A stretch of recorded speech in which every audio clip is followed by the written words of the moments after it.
Writing stress. You work hard, you do all the things, writing, editing, proofreading, marketing, and still feel like you're getting nowhere. And that's stressful. Even after 10 years of writing and publishing books, I still go through this kind of stress. But the other night, I read something that instantly lifted the pressure off me. It's this amazingly simple, really fast way to relieve any stress you may be feeling as a writer. Stay tuned to this video.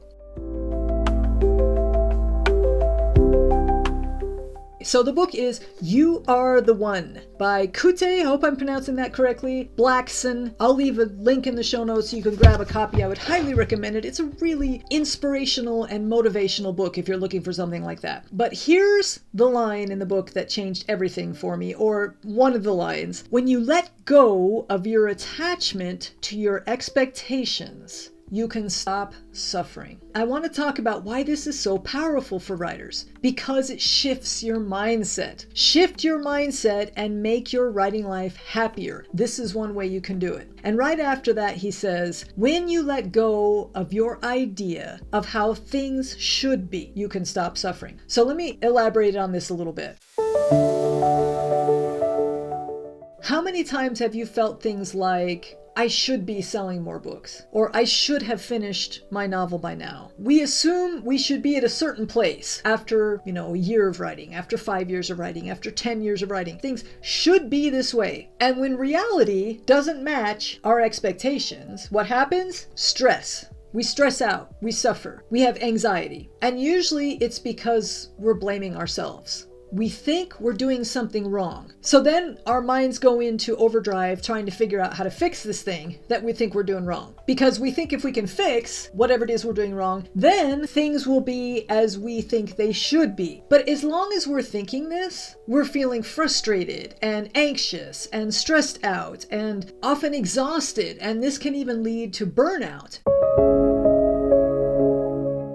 In our minds, we aren't just dealing with reality. We're always dealing with the gap between reality and our expectations. If you can kind of picture your expectations for your writing life, recognition, lots of books sold, that acceptance from a publisher, whatever it may be, your expectations. But then you have reality, which is over here. And maybe in reality, not many of your books are selling. Maybe you're not getting recognition. Maybe you've got lots of rejections instead of acceptances. So we have this gap. And this is where the stress happens. This is where the suffering happens. We start thinking this, and this is another quote from Blackson's book. The experience I'm having is not the experience I should be having, right? So I've been writing for 5 years, or I've been writing for 10 years, or I've been writing for 1 year, whatever it is, and I should be at this point. We have these expectations, but I'm not there. There's a gap. There should not be any gap.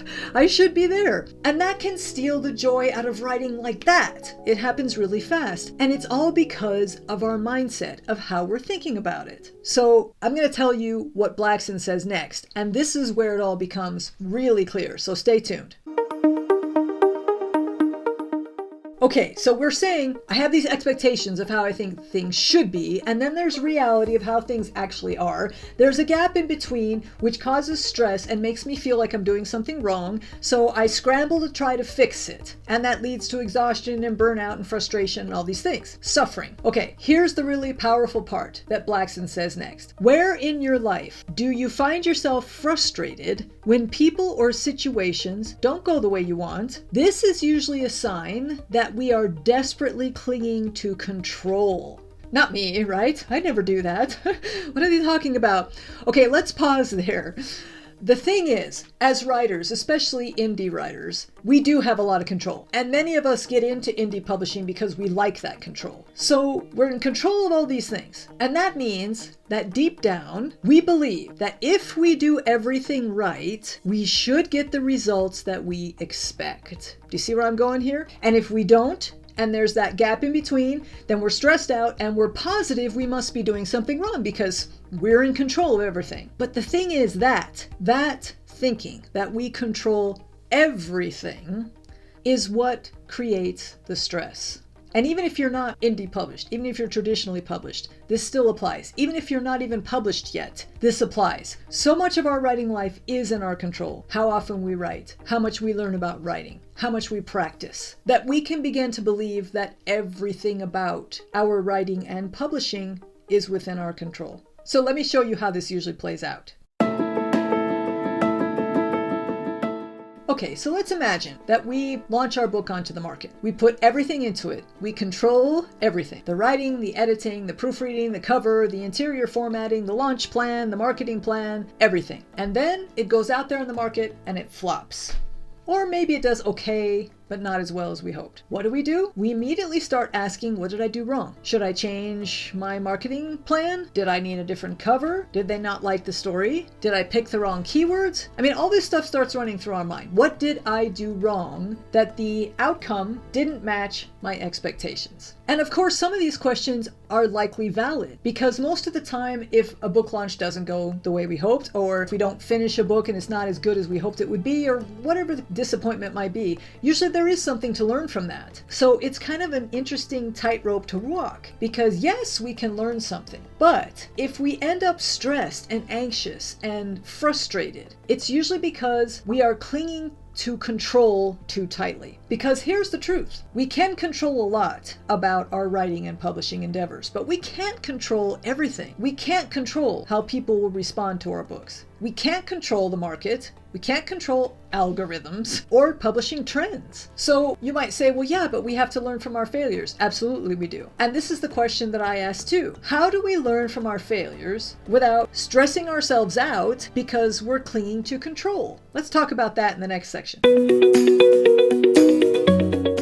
If we can learn from it, if we can improve on what we're doing, which we usually can, that's always a good thing to do. But on the other side of the coin, we need to let go of this idea that we can control everything.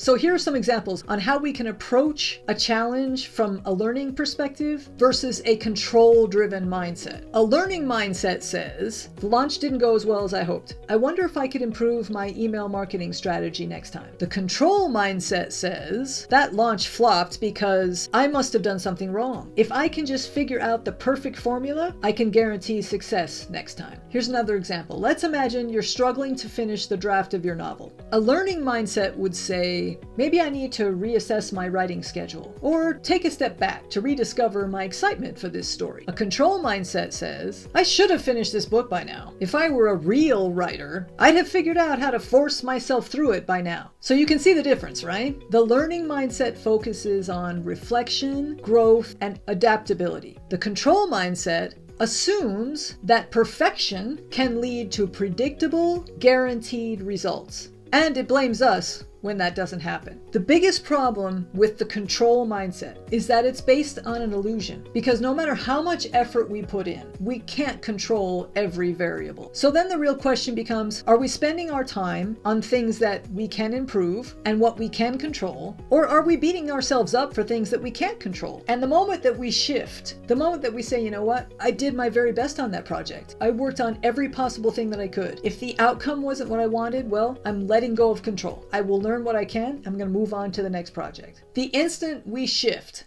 from control to learning, we instantly relieve ourselves of all that unnecessary stress and anxiety. So does this make sense? I mean, I just loved what he had to say on this, and I wanted to apply it to writing because that's kind of how it hit me in that moment, and I thought that it might help you. If it did, please let me know in the comments. So your mission this week: identify one area in your life where you're feeling stuck, frustrated, or stressed out. Maybe it's low book sales, you're struggling to finish your draft, or you're not getting the recognition you hope for, whatever it is. Ask yourself, am I approaching this with a learning mindset or a control mindset? If you're thinking, how can I adjust and improve moving forward, then that's a learning mindset. If you're thinking, if I had done it right, things would be going my way, that's a control mindset. If you find that you're in a control mindset, then try to reframe the situation into a learning mindset. That's your mission. Find something in your life that's stressing you out right now and see maybe if the idea of letting go a little bit will help you to feel better like it did me. Drop a comment below and let me know, where in your writing life have you been clinging to control? I'd love to hear that I'm not the only one that struggles with this now and then. And if you want more mindset shifts, writing tips, and free chapters of my award-winning books, be sure to click on the link to my website below. So mission accomplished. See you on the next adventure.